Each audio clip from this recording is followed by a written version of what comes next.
1940 میں رشیا نے اپنے قیدیوں پر ایک ایسا ایکسپیریمنٹ شروع کیا جس کی وجہ سے ان قیدیوں نے خود کو ہی کاٹ کاٹ کر کھانا شروع کر دیا تھا۔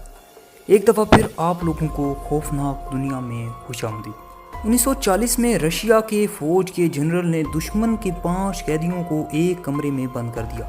انہوں نے یہ کہا کہ اگر وہ لوگ اس کمرے میں 30 دن بغیر سوئے گزار لیں گے تو ان کو قید سے آزادی دے دی جائے گی۔ ریسرچرز نے ان قیدیوں کے بیہیویئرز کو جج کرنے کے لیے وہاں پر 1 وے مرر لگا دیا تھا جس کی مدد سے وہ قیدیوں پر نظر رکھ سکتے تھے۔ ان قیدیوں کو نیند نہ آئے اس کے لیے ریسرچرز نے ایک زہریلی ایکسپیریمنٹل گیس آکسیجن کے ساتھ مکس کر کے کمرے میں چھوڑ دی تھی۔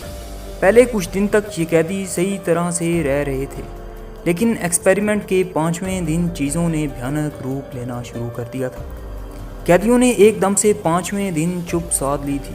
ایکسپیریمنٹ کے 9ویں دن 5 میں سے 2 قیدی اپنا دماغی توازن کھو بیٹھے تھے، جس کی وجہ سے وہ اس کمرے میں اتنا زور سے چیخنے لگے تھے کہ ان کے ووکل کورڈ پھٹ گئے تھے۔ کمرے کے اندر کی سچویشن ہر نئے آنے والے دن میں زیادہ خراب ہوتی جا رہی تھی۔ اندر موجود قیدیوں نے ان کے پاس موجود بکس کے صفحے پھاڑ کر شیشے پر لگا دیے تھے تاکہ ان کو باہر سے دیکھا نہ جا سکے، جس کے بعد سے کمرے میں مکمل خاموشی ہو گئی تھی۔ ریسرچ کے 15ویں دن جب اندر سے آوازیں آنا بند ہو گئی تو ریسرچر ڈر گئے کہ شاید سارے قیدی اب مرنے کے بالکل قریب ہیں، اس لیے انہوں نے فیصلہ کیا کمرے کی گیس کو بند کر کے کمرہ کھولا جائے۔ 15ویں دن جب ریسرچرز نے کمرہ کھولا تو وہاں پر دل دہلا دینے والا نظارہ تھا۔ کمرے میں موجود سارا کا سارا کھانا موجود تھا، زمین پوری طرح سے خون سے لت پت تھی، قیدیوں کے جسم کے حصے کٹے پڑے تھے۔ ایسا نہیں تھا کہ انہوں نے ایک دوسرے کو کھایا تھا، بلکہ خوفناک بات تو یہ تھی کہ قیدیوں نے خود کو خود ہی کھانا شروع کر دیا تھا۔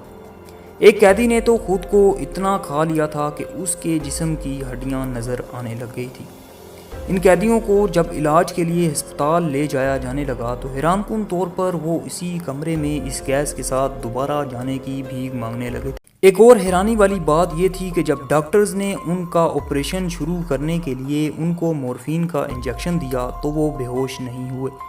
جہاں لوگ ایک مورفین کے انجیکشن سے بے ہوش ہو جاتے ہیں، وہاں ان قیدیوں کو 8 مورفین کے انجیکشن نے بھی بے ہوش نہ ہونے دیا۔ ان قیدیوں کا کہنا تھا کہ وہ درد میں مزہ محسوس کر رہے ہیں، اسی لیے ان کا آپریشن ہوش میں ہی کیا جائے۔ آپریشن کے دوران 3 قیدی مر گئے تھے، باقی 2 بچے ہوئے قیدیوں پر حیران کن طور پر کمانڈنگ آفیسر نے دوبارہ ایکسپیریمنٹ جاری رکھنے کا فیصلہ کیا۔ لیکن ریسرچرز خود اس ایکسپیریمنٹ سے اتنا خوف میں آ گیا تھا کہ اس نے ڈر کے مارے کمانڈنگ آفیسر، بچے ہوئے 2 قیدیوں اور خود کو گولی سے مار دیا تھا اور ایکسپیریمنٹ کو وہیں پر روک دیا تھا۔ یہ خوفناک ایکسپیریمنٹ سچ ہے یا جھوٹ، اس کا کچھ کہا نہیں جا سکتا، کیونکہ اس ایکسپیریمنٹ کو 2009 میں انٹرنیٹ پر لوگوں کے سامنے لا کر وائرل کیا گیا تھا، جس کے بعد رشیا نے اس کی ذمہ داری نہیں لی تھی۔ اسی وجہ سے اس ایکسپیریمنٹ کے 99% چانس ہیں کہ یہ انٹرنیٹ پر پھیلائی گئی ایک من گھڑت کہانی تھی۔ دوستو، آپ کی کیا رائے ہے؟ کمنٹ میں اپنی رائے ضرور دیجیے گا۔